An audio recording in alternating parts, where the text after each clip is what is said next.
We're here at the 2x2 Arena where the Crossroads Cowboy Church is, and we're having the Arkansas Finals Rodeo Association's putting on their state final. And just wanted to talk to some people that are here and help put this thing on. It's a big event, and if you haven't been to one of these, this is a great one to come to. If you can't make it this year, we're live streaming, but if you can come next year, be sure and put it on your calendar because this is a great event to come to. So, and what's your name, sir? Troy Smotherman. And Troy, what do you do here? Steer wrestle.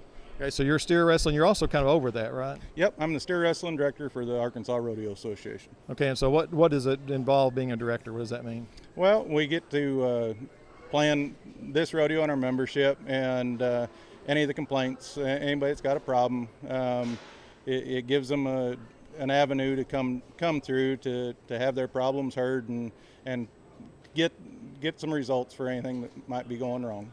How is it different from somebody that really doesn't know anything about it? What's different about steer wrestling? Well, this you've just got a helper that's helping you out, and you got 5 brains that all got to come together at one time: 2 horses, 2 cowboys, and a steer, and sometimes it works and sometimes it doesn't.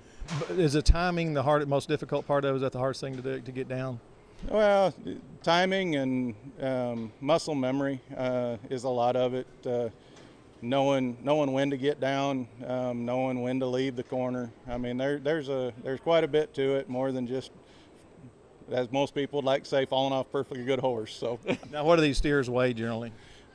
These will weigh about 500 pounds. They'll weigh from 450 to around 6.5 normally. So it's at least 2 times your weight that you're trying to handle out there. So it's not quite as easy as it looks. Exactly. They're at least twice.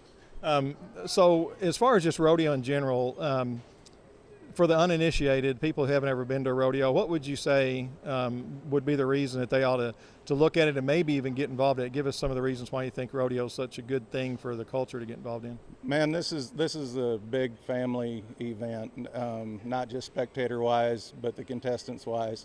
We still honor the flag at the beginning. We still say prayer at the beginning. We're exceptionally, a religious group of people. And it's a second family away from your original family. I can go anywhere across the United States, and if I have a problem, I can call somebody, and they'll be there in a heartbeat to help.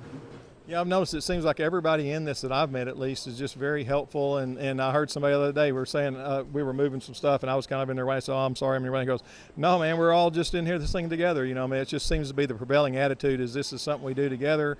There's a lot of volunteers. Everybody's kind of helping everybody out. So it's a unique opportunity that if you're a kind of person that likes to get involved, they're welcoming, right? Don't you think? Very much so. Anybody that's got questions, anybody that wants to get started, just come talk to them. Normally after they compete, that's the best time to do it, but very open, very welcoming, and the more people we can get involved, the better it's going to be. Yeah, and it seems like too you see these young, I've seen 3 and 4 generations out here, together. Grandpa leading a little horse around on a lead, and have just a 2 or 3 year old, seems like a little bitty tiny thing up on there. And so you see all ages, but understand that you don't have to have been doing this. Your grandpa didn't have to do this. Your dad didn't have to do this. You can jump in even. I think you said maybe you got started a little bit later, right? Yeah, I'm a prime example of that. None of my family members rodeoed. I come from a agricultural background. I got a late start in life to be a steer wrestler, but no, there's people that have done it generational, 3-4 generations that are still doing it. And no, you don't have to be from the country, and you can be from town and do it, and everybody's welcome, and they'll help out as much as they can. And it's one of the few things too that you can have the ladies involved. You can have, there's events for ladies, and sometimes even together, like competing together, like the team roping and things.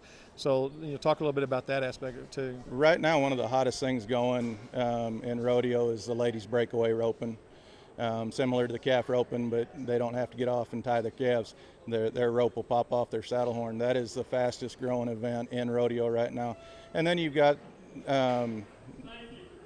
in our association a 50+ team roping, which involves the ladies. They can rope in that with a mixed partner, or it can be 2 females roping together. And then you got the barrel racing and the junior barrel racing, which is bringing up the next generation of barrel racers. And what about, like, this is a Cowboy Church facility? How many of the facilities that are involved also have a Cowboy Church affiliated with them? I've been to this summer alone. I've been to 4 different rodeos across southern part of the United States, and they've been at Cowboy churches. So it is growing, and they've all been excellently run and excellent facilities, and just absolutely welcoming to the Cowboys. And it's probably just a good match because the whole God, family, community, and country thing that really is happening within rodeo that you see, it's a good fit. But what do you do for a living, by the way? I work for the county government. Okay. So this isn't something that's full-time for you. Most people, it's not full-time for. It's something that people do as a hobby. They do it instead of going to the lake or something like that. Is there anything else that you would just say to people that don't know a whole lot about it? Just come on out, enjoy, have a good time, and if you have questions, just ask, and we'll be more than welcome to have you here. Thank you very much. Appreciate Thank it a you. lot. Yeah, thanks.